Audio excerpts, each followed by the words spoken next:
The Italian restaurant was warm and dimly lit, the gentle hum of conversation and clinking silverware weaving a comfortable ambience that seemed perfect for celebrating 7 years of marriage.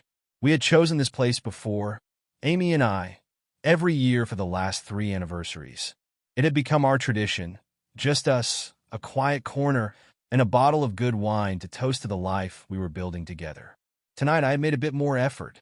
I'd reserved the best table near the window, overlooking the city lights, and brought a small velvet box, a bracelet I'd finally managed to find after Amy had admired it months ago.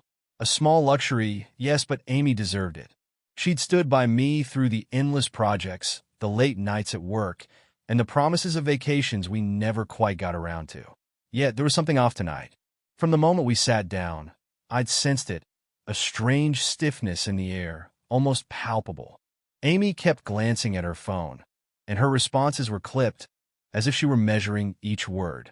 Her smile was there, sure, but it didn't quite reach her eyes. "Everything all right?" I asked, hoping to pull her back to the present.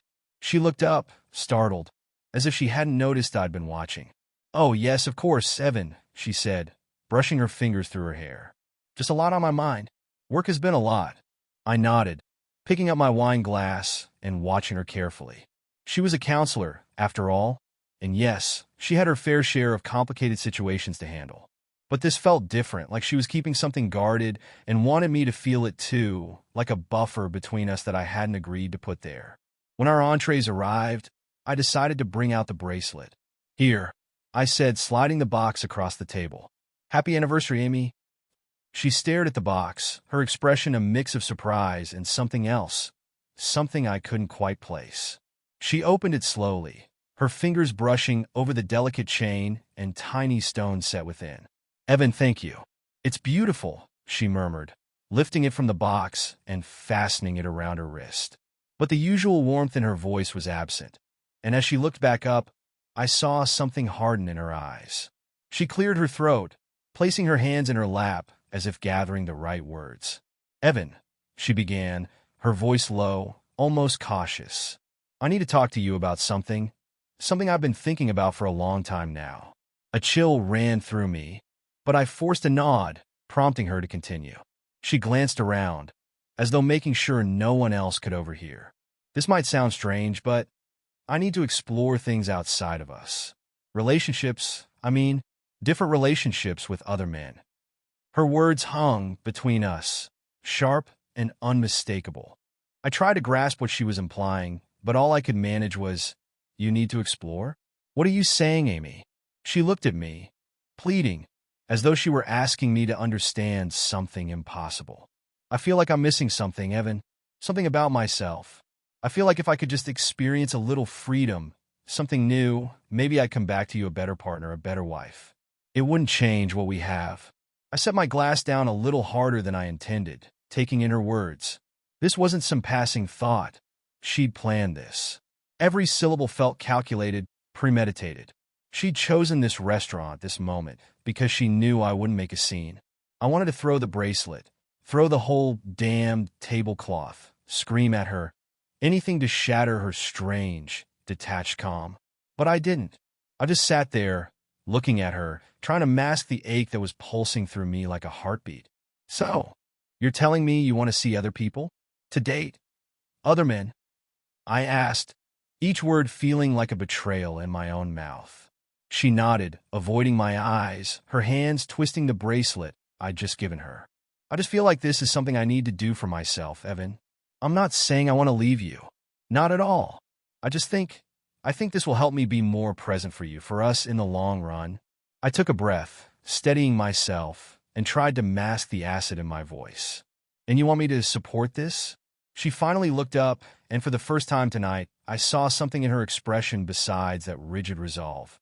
She was hoping for my permission, and I realized, bitterly, that she probably thought I would give it to her. Maybe I was too predictable, too steady, too damn understanding. "What are you really saying, Amy?" I pressed, my voice low. "I met someone," she admitted after a long pause. "It wasn't planned, but he made me feel like there's something more to explore. I don't even know if it would lead anywhere serious, but it's something I need to know." A cold, Unshakable fury gripped me. Yet, somewhere beneath the rage, a strange clarity was taking shape. I could see the situation for what it was. Amy was no longer the woman I thought I knew. And as painful as it was, I couldn't ignore that she had already made up her mind. She was asking for my support not out of respect, but because she believed I would comply. I glanced at her hand, still resting on the bracelet, and forced myself to think, hard and fast. I could storm out, end this dinner on her terms, let her twist the narrative of my reaction into some rationalization for why she needed this space. Or I could stay. I could hear her out and play the long game, figure out exactly what her plan was before deciding what I needed to do. I leaned forward, controlling my voice. Let's say I were to consider this. What exactly are you asking of me? She looked taken aback, as though she hadn't expected me to be calm. I need you to trust me, Evan. Trust that this won't affect our marriage in the long run. It's just temporary. Trust you. I let the words settle in my mouth, bitter and foreign. You want my trust while you explore? With someone else? She bit her lip, clearly unprepared for my reaction. Yes, I know it sounds strange, but it would only be for a short time. I'd never leave you, Evan. The words were hollow, but I held my composure. Fine. If you think this is necessary, we can discuss the terms. A glimmer of surprise flashed in her eyes, and she straightened, as though she had just secured a victory. I barely slept that night. The minutes ticked by in agonizing slowness, each one hammering home Amy's words, sinking them deeper until they felt like splinters under my skin. Morning finally came, as cold and gray as my mood, the weight of her confession pressing down on me with a cruel clarity. I needed to think, to plan, to understand my options if this path Amy had chosen grew darker. Around 10, I found myself standing outside the office of Dan, a lawyer friend of mine. He handled mundane legal matters mostly, contracts, real estate, but I trusted him, and I needed his input before making any rash decisions. We sat down in his modest office, where a large framed photograph of him and his family watched from the wall. "What brings you in, Evan?" he asked, a look of concern crossing his face as he took in my expression. I hesitated, searching for the right words. "Amy, she wants something different. Says she needs to explore things with other men. She thinks it'll help her grow or something, make her a better partner." I tried to keep my voice steady, to make it sound like I was discussing a stranger's life and not my own marriage unraveling. Dan's eyes sharpened, and he leaned back, crossing his arms. "That's quite a request. And what do you want out of this?" "To protect myself if things spiral," I replied simply. "She mentioned meeting someone already, so it feels like I'm just supposed to stand by and wait." Dan nodded, scratching his chin thoughtfully. "Here's what I suggest. Start by setting some ground rules. If she's truly intent on going through with this, make it clear that it will not be happening under the same roof. She moves out temporarily. That way, you have your own space and some control over the situation." I mulled over his words, feeling the initial seed of a plan taking shape in my mind. And legally, if this goes too far, I would recommend documenting everything as it happens. A private investigator could help down the line, but you'd only want to involve one if things really deteriorate. For now, draw the line in the sand. That's your best move. I left Dan's office with a grim sort of resolve. This would be on my terms, not hers. That evening, Amy and I sat across from each other in our living room, a room that now felt foreign, too quiet, too neatly arranged, as though the walls themselves were holding back the chaos of the conversation. "I think we need to set some boundaries," I began, keeping my tone calm and measured. "You want this freedom to explore, fine, but I don't want to share this home with you while you're involved with someone else." She blinked, clearly taken aback. "You want me to move out?" "Yes, Amy," I replied, folding my hands in my lap to keep from clenching them.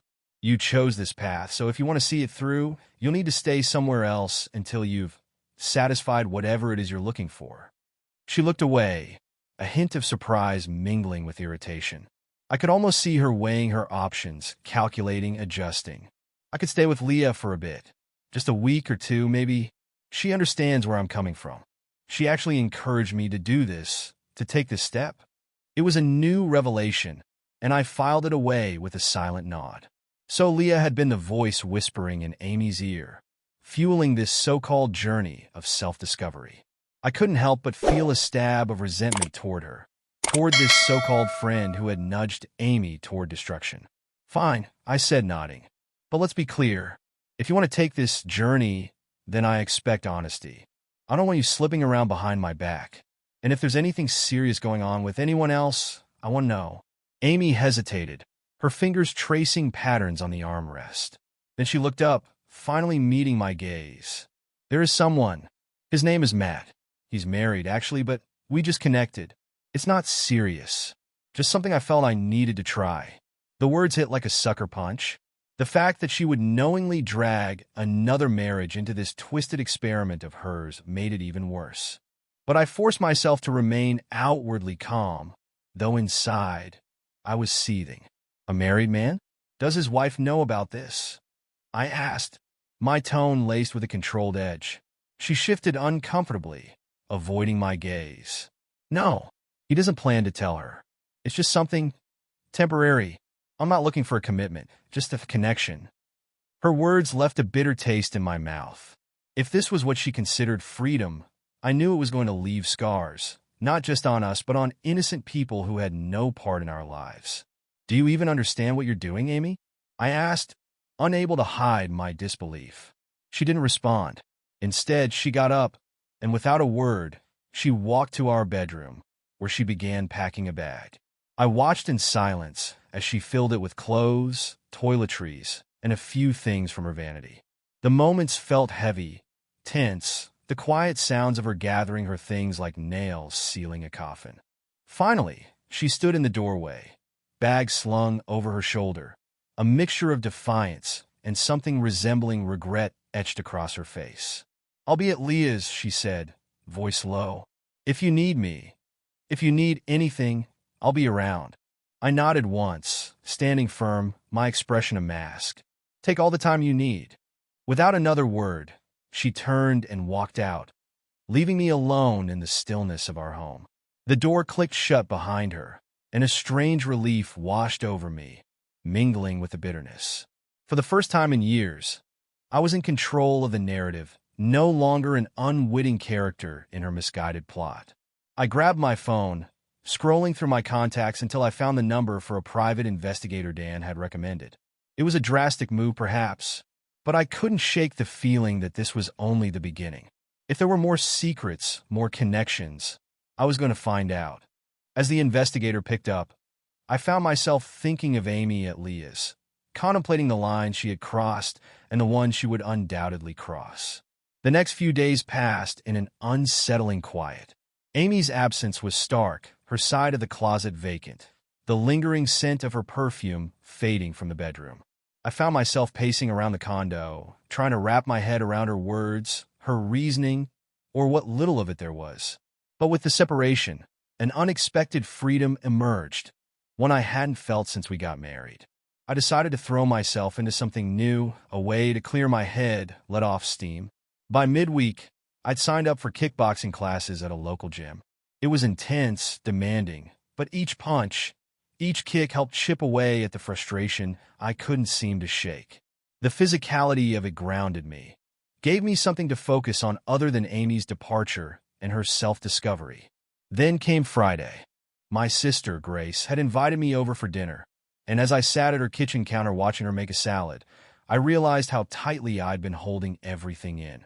So, how are things? She asked, keeping her tone casual but throwing me a sideways glance. I know you, Evan. Something's up. I hesitated, but then I figured there was no point in hiding it. Amy's staying with Leah. She, thinks she needs some space to figure herself out. She's been seeing someone else.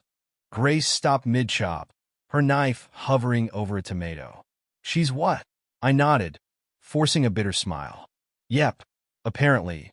She thinks it'll help her be a better wife. Grace shook her head in disbelief, muttering something under her breath. Unreal. And you're supposed to just wait around for her? She's convinced it's temporary, I said with a shrug. But I don't trust that it will be. She's already seeing some married guy she met. His name's Matt. Her eyes narrowed. Evan, you need to get some facts. Don't just sit back and let her do whatever she wants. You have a right to know what's going on.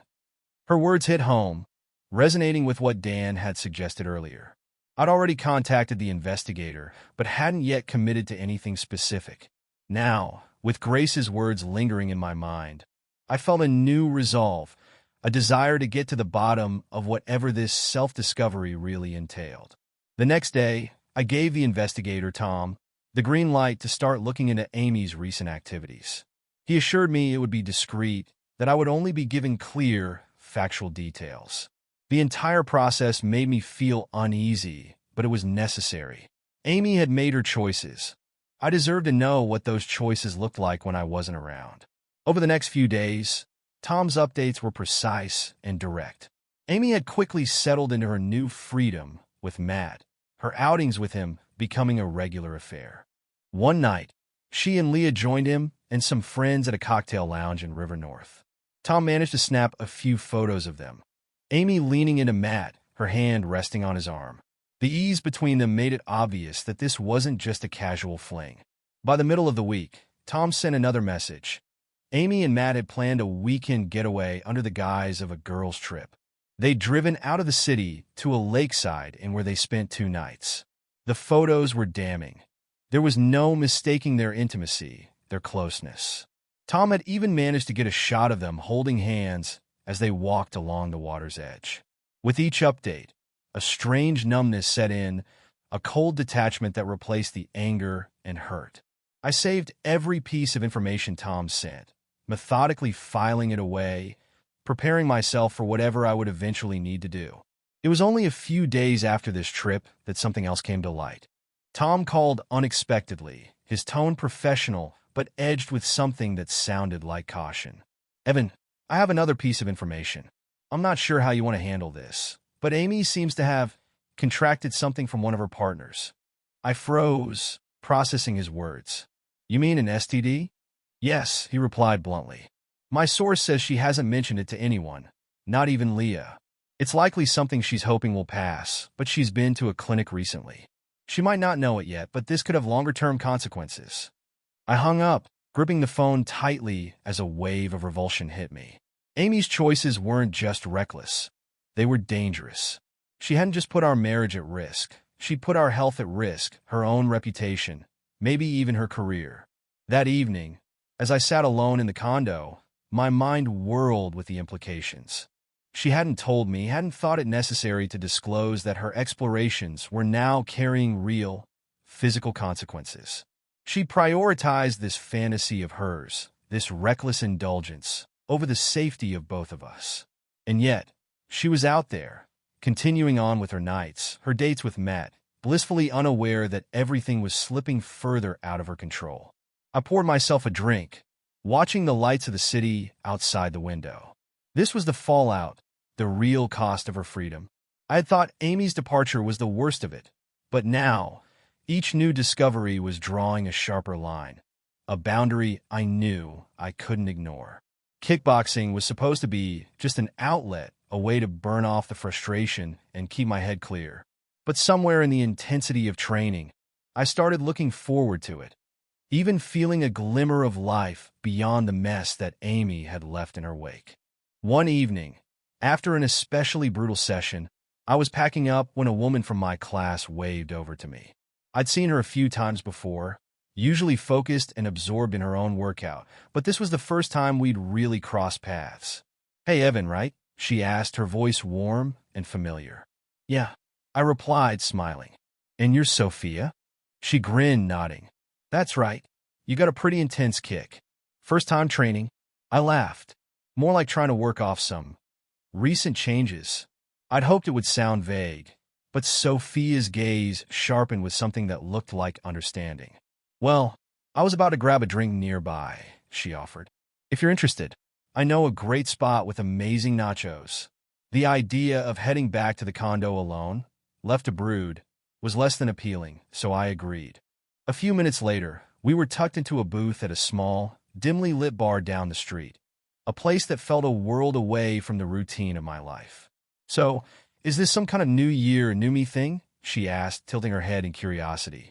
"Not exactly," I admitted. "More like new life, ready or not. My wife and I, we're currently separated." Her choice, not mine. I'm just trying to figure out what's next. Sophia nodded, her expression compassionate, but without the usual pity that I'd come to expect from people. Well, from what I can see, you're taking care of yourself, at least. And I mean, you could do worse than kickboxing. We shared a laugh, and for the first time in weeks, I felt a weight lifting. Over the next hour, we traded stories, laughed, and even talked a bit about our jobs. She was a nurse working in pediatrics, a job that seemed to suit her warmth and sharp sense of humor. It was a relief to talk to someone who wasn't part of my old life, who didn't know Amy or the tangled mess I was in. Our casual meetups turned into a habit, an unspoken agreement to catch up after class a couple of times each week. I found myself looking forward to those moments, grateful for a reprieve from everything that had been gnawing at me. Meanwhile, Tom's updates on Amy's freedom with Matt took a darker turn. Apparently, Matt's wife had started to suspect something. She confronted him on a few things. Late nights, unexplained outings, the usual signs. According to Tom, Matt was getting nervous, and it was only a matter of time before Amy's bubble burst. I tried not to feel any satisfaction about it, but there was a certain grim irony in the way things were unfolding. I hadn't heard from Amy in over a week, and though it was quieter without her, I knew the next call could bring something unexpected. That call came on a Thursday evening. I just finished a quick dinner with Sophia, who had come by the condo to drop off some kickboxing gear I'd left at the gym. We were standing in the kitchen, laughing about some ridiculous workout mishap from class, when the front door opened. Amy walked in unannounced, the sight of her catching both me and Sophia off guard. "Oh, hi," Amy said, her voice tight, eyes flicking between us. "Sophia, this is Amy," I said, feeling the tension in the room solidify. "Nice to meet you, Amy," Sophia replied, polite but aware of the sudden shift. She gave me a look as if to ask if I was okay before saying, "I should get going. See you in class, Evan." As the door closed behind her, Amy set her purse down, looking around the kitchen as if inspecting every detail. "So, you're spending time with someone new? Someone who's actually honest with me," I replied, unable to hold back. Her expression faltered, and I could see the glimmer of jealousy in her eyes, something dark and unsettling.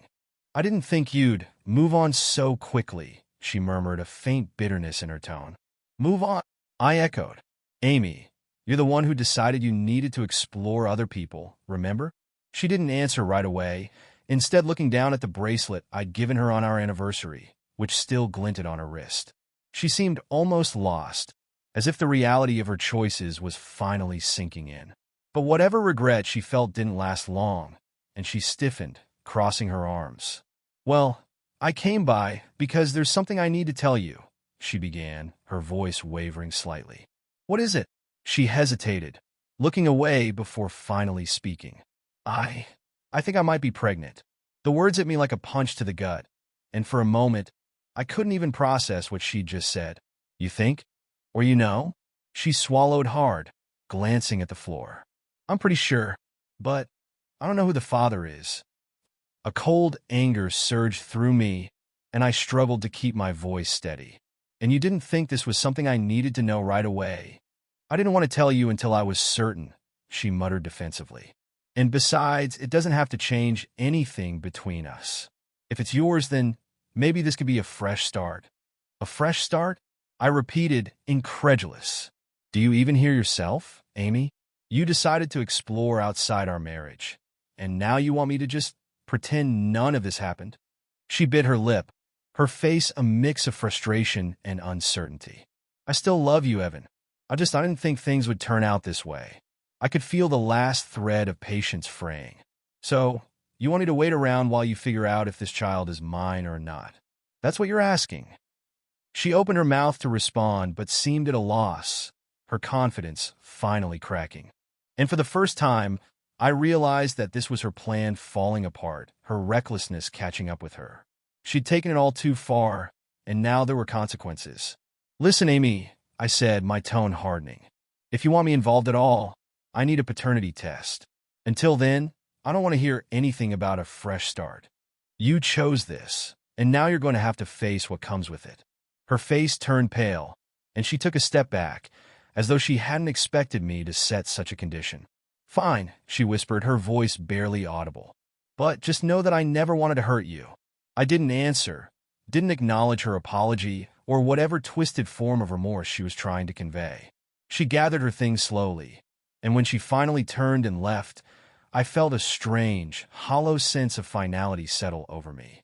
That night, as I lay in bed, I replayed her words in my mind, feeling the last remnants of our marriage slipping away. And for the first time, I wasn't sure I wanted them back. The next steps became clear after Amy's unexpected visit. Her announcement had thrown everything off balance, and I knew I couldn't go on drifting in the dark. It was time to put things in motion, with or without her cooperation. The very next morning, I scheduled an appointment with my lawyer, Dan, laying out every detail I'd learned and every photo Tom had sent me. Dan reviewed everything with a steely focus, his fingers tapping thoughtfully on his desk. Finally, he looked up, nodding. "You're handling this well, Evan.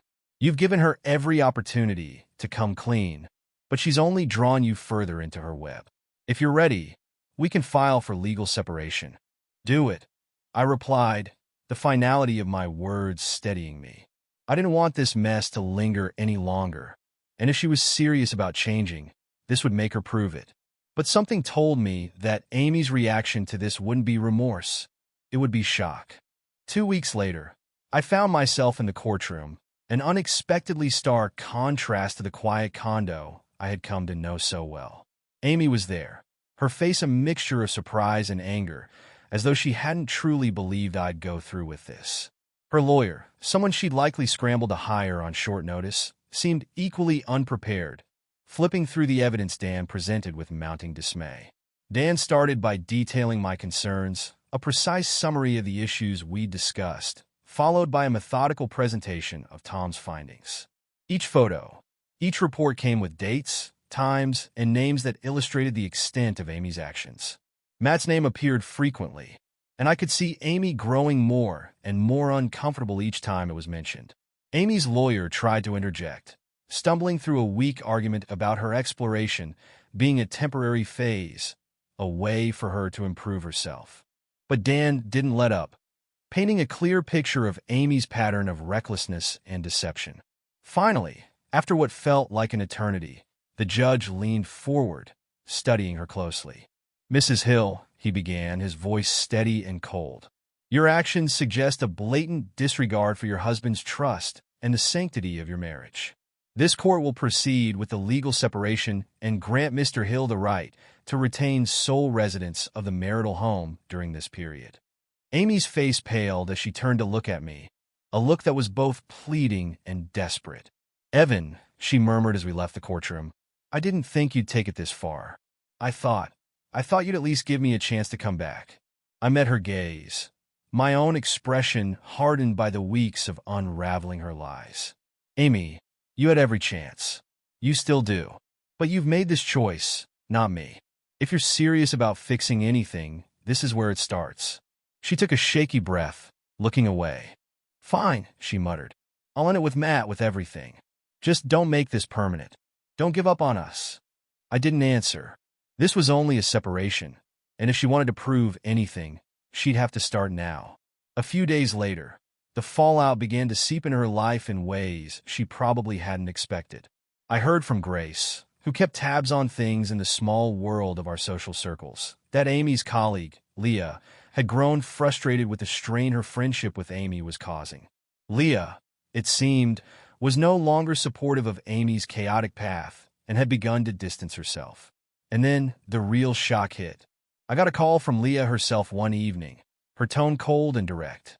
"Evan, I thought you should know that I've informed Amy's school about her relationships. It's too much. I didn't want to be involved in this mess. And honestly, it's gotten to the point where her behavior is affecting everyone around her." A stunned silence settled between us, the weight of Leah's words sinking in. "What exactly did you tell them?" I asked, half dreading her answer. "Enough for them to put her on leave while they investigate. They weren't exactly thrilled to find out about her connections with certain parents and other staff members." She paused, as though collecting herself.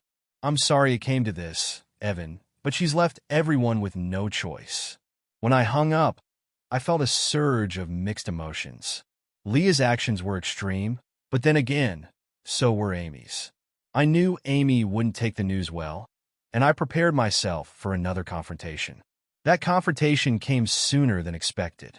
Amy stormed into the condo the following afternoon, visibly fuming, her usual composure shattered. "Did you know about this?" she demanded, her voice shaking. "Did you know that Leah went behind my back?" I stood firm, feeling the walls of the condo seem to close in around us. "I found out last night. She said you left her no choice. Evan, they put me on leave. They're investigating me for inappropriate conduct," she spat, her tone a mix of anger and panic. "And it's all because of you, because you made this public. You made this public the day you chose to bring Matt, a married man, into our lives and risked everything." I replied, my tone cold. She let out a harsh, humorless laugh. "All right, because I'm the villain here, right? Well, there's something else. I'm pregnant, Evan. I was hoping we could fix things, that maybe this could be a fresh start. But I guess that doesn't matter to you, does it?" I took a steadying breath, the weight of her words hitting me again. But this time, my resolve was firm. "We've already discussed this, Amy. I want a paternity test. If this child is mine, then I'll be there for it. But if you're hoping this will bring us back together, you're mistaken." Her face crumpled, and for a moment, a flash of vulnerability surfaced. "I thought I could come back, Evan. I thought we could still make things work." I met her gaze, refusing to let the hurt weaken my decision. "Amy, you've crossed too many lines. If this baby is mine, I'll be responsible. But that doesn't change what you've done." She opened her mouth, as if to argue, but no words came out. After a long pause, she turned and left, leaving behind an echoing silence that settled over the room. The following week passed in a tense limbo. I waited for the paternity test results, each day feeling like another stone adding to the weight in my chest. I hadn't seen Sophia in days. I needed space, time to clear my head and figure out what I wanted my future to look like, whatever the outcome. Then, on a gray afternoon, the results arrived. The paternity test results arrived in a plain, unassuming envelope, one that I felt weighing like a stone in my hands as I finally opened it. The answer was definitive. I wasn't the father. Relief and a strange finality washed over me, drawing a line in the sand that now separated me from any responsibility toward Amy's choices. This child was another consequence of her whirlwind freedom, one she would have to face alone. Not long after, I found myself back in the courtroom, this time for the final divorce proceedings. Amy was seated across from me, her expression veiled but visibly strained. The recent weeks had worn on her, and rumors had circulated among mutual acquaintances that her medical complications had worsened. According to Grace, Amy's untreated STD had complicated the pregnancy, turning it into a high-risk ordeal. Her once confident demeanor seemed to have collapsed under the mounting weight of her choices, and now she sat with her lawyer, a shadow of the woman who had once turned my world upside down with her demands. Amy's lawyer presented one last attempt to contest our agreement, citing everything from shared finances to emotional distress. But Dan was ready, countering each point with the meticulous evidence we'd compiled. Judge Anderson listened patiently, reviewing each piece with a sharp eye. Finally, he leaned forward, his voice calm but firm. "Given the evidence presented, it's clear that the primary cause of this separation rests on Mrs. Hill's extramarital actions. Therefore, the division of assets will favor Mr. Hill, who will retain the primary residence and a larger portion of shared finances, as stipulated." A flash of anger flickered across Amy's face, but she said nothing. The ruling was final, and I watched as reality sank in for her, as though the weight of her choices had fully settled in that single moment. After the proceedings, Amy caught up to me outside the courtroom, her eyes pleading, her tone a strange mixture of desperation and contrition. "Evan, I know it's too late, but I didn't think it would end like this. I thought maybe there would be a way back." I met her gaze, feeling only a distant sympathy, like watching a story unfold in someone else's life. "Amy, you chose this path," I replied, my voice steady. "We're beyond finding a way back." She opened her mouth, as if to say something more, but then stopped, as if realizing that no words could undo the damage. She gave a small, defeated nod before walking away, her figure growing smaller in the crowd as she left the courthouse. I felt nothing but relief, a sense that a heavy weight had finally lifted, freeing me from the entanglements of a past I no longer wished to carry. As the weeks passed, Amy's downfall became public knowledge. The scandal of her multiple affairs, her involvement with married men, and the complications with her pregnancy reached her workplace. Despite her years of work, her colleagues began distancing themselves, whispering behind closed doors. Some even approached me with awkward apologies, their looks full of unspoken pity. Eventually, Amy lost her job, the school board citing her behavior as a risk to the institution's reputation. Without income and with mounting medical expenses from her high-risk pregnancy, she had no choice but to move back in with her parents. From what I heard, her family's disappointment ran deep. They offered her a place to stay, but kept her situation at arm's length, no doubt struggling to reconcile with the daughter they thought they knew. Meanwhile, life began to take on a new rhythm for me, one that was both unfamiliar and unexpectedly freeing. The condo was mine, and in a gesture that felt almost symbolic, I moved to a new place, a fresh start overlooking Lakeshore Drive. My days were filled with work, the gym, and a growing connection with Sophia that became a steady source of warmth and companionship. She had been there through the storm, grounding me, helping me find a path forward without once prying into my past. Her gentle humor and unwavering sincerity were exactly what I needed. One evening, after we'd spent the day kayaking and laughing on the lake, I realized how much had changed since Amy left. I saw a new chapter unfolding in front of me, one that felt whole and free from the chaos I'd just emerged from. And so, with a certainty I hadn't felt in years, I took a leap. 3 months later, surrounded by close friends and family, Sophia and I announced our engagement. As I looked around the room, at the familiar faces of people who had supported me through the worst, I felt only gratitude. Gratitude that I had come out on the other side of this ordeal, not just intact, but stronger. We toasted to new beginnings, to the future, and to the possibility of building something real, grounded in trust and respect. For Amy, it seemed the struggle continued. She kept to herself, isolated, with few friends and her family as her only support. News came around that her medical condition had worsened, and whispers circulated that the man she suspected to be the father of her child had never stepped forward, leaving her to face the pregnancy alone. For her, life had become a reminder of the consequences of each choice she'd made. For me, it was a final, clean break, a chance to rebuild without the shadow of the past. And as I looked at Sophia, the woman who had helped me reclaim my life, I knew I was ready to leave that shadow behind for good. Thank you for listening to this story. Subscribe to the channel, put a like under the video, and write a comment about how you like this story.